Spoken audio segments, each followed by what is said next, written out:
రాజధాని అమరావతి రెండవ దశలో 40,000 ఎకరాలు సేకరించాల్సి ఉందని పురపాలక పట్టణాభివృద్ధి శాఖ మంత్రి పి నారాయణ అన్నారు. శంషాబాద్ ఎయిర్పోర్ట్ తరహాలో అమరావతిలో అంతర్జాతీయ విమానాశ్రయం నిర్మాణానికి 5,000 ఎకరాలు, స్మార్ట్ ఇండస్ట్రీస్ కోసం 2,500 ఎకరాలు, అంతర్జాతీయ క్రీడా నగరానికి ఇంకో 2,500 ఎకరాలు వెరసి 10,000 ఎకరాలు కావాలని తెలిపారు. ఈ మూడింటికి ఇప్పటికే భూ సమీకరణ చేసిన 34,000 ఎకరాలు సరిపోవన్నారు.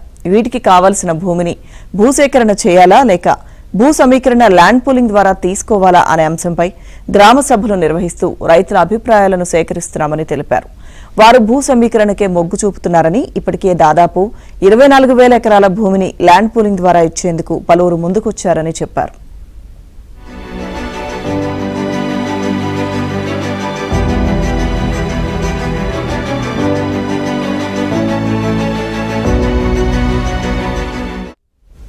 నిన్న అమరావతి సచివాలయంలో ముఖ్యమంత్రి చంద్రబాబు సమక్షంలో జరిగిన సిఆర్డీఏ 48వ సమావేశంలో తీసుకున్న నిర్ణయాలను మంత్రి విలేకరులకు తెలియజేశారు. ప్రభుత్వానికి కావాల్సిన 10,000 ఎకరాలకు గాను రైతుల నుంచి దాదాపు 40,000 ఎకరాలను ల్యాండ్ పూలింగ్ ద్వారా సేకరించాల్సి ఉంటుందని, వారికి రిటర్నబుల్ ప్లాట్లు ఇవ్వడానికి ఇతరత్ర అవసరాలకు భూమి కావాలని గుర్తు చేశారు. ఇప్పటికే అమల్లో ఉన్న ల్యాండ్ పూలింగ్ చట్టంలోని నియమ నిబంధనల మేరకు 217 చదరపు కిలోమీటర్ల వరకే అనుమతి ఉందని, ఈ పరిధిని మరింత పెంచేందుకు అథారిటీ సమావేశంలో ఆమోదం తెలిపినట్లు చెప్పారు.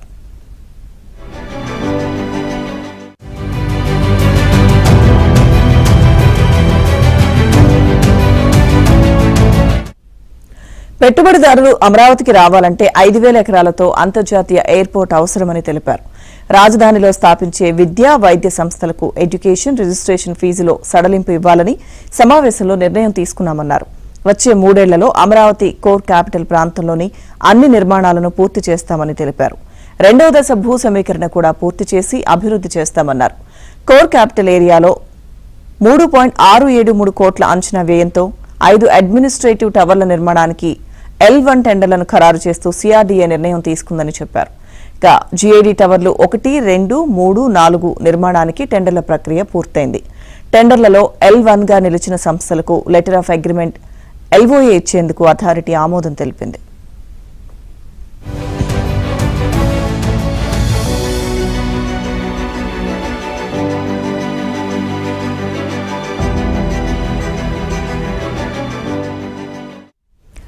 జీఐడీ టవర్ పనులను 882 కోట్లకు ఎన్సీసీ సంస్థ, హెచ్ఓడీ టవర్లు 1, 2 టెండర్లను 1,487 కోట్లకు షాపూజీ పలోంజీ సంస్థ, టవర్లు 3, 4 పనులను ఎల్ఎన్టీ సంస్థ 1,303 కోట్లతో దక్కించుకున్నాయి.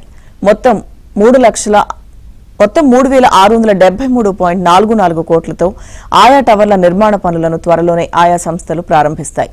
ప్రజలు పలు చోట్లకు తిరగకుండా పాలన సౌలభ్యంగా ఉండేందుకు పరిపాలన అంతా ఒకే చోట జరిగే విధంగా ఈ 5 టవర్ల నిర్మాణం తలపెట్టాం. 2014 నుంచి 19 మధ్య కాలంలో రూపొందించిన డిజైన్ల ప్రకారమే పనులు కొనసాగుతాయని స్పష్టం చేశారు.